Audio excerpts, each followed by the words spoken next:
So I found this little trick to organize apps by category on your iPhone. Let's say on the home screen you want to add a page, and on that page you want to have only one category. So what you can do is press on the screen by holding it down, and then you'll see like all the apps kind of like they're just shaking and stuff like that. So this example, I'm going to move Roblox to a blank screen here. Okay, so let's say I have a bunch of games that I want on this screen. Okay, if you scroll to the right, you'll see app library. Okay, and I have my games right here, but I want all those games to be on the screen on the home page. So what you can do, if you tap here on the bottom right, it's going to pull up all the games. So let's say I want to put all those games onto the home screen. So this part right here is a little bit tricky.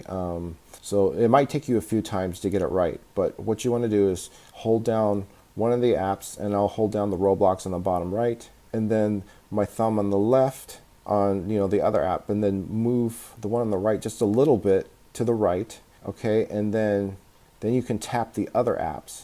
Okay.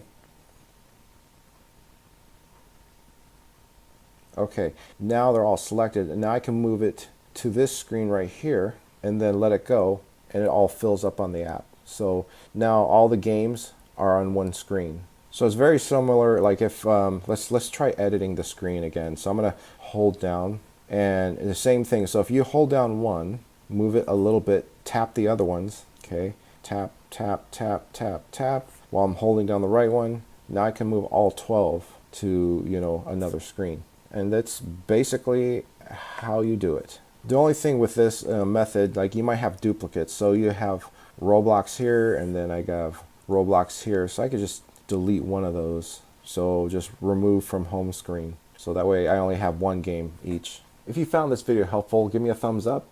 You could subscribe to my channel if you want to see more future videos like this. If you have problems with your iPhone, leave a comment, and maybe we can work together to find a solution. And if I find a solution, I'll post a video. Thanks for watching.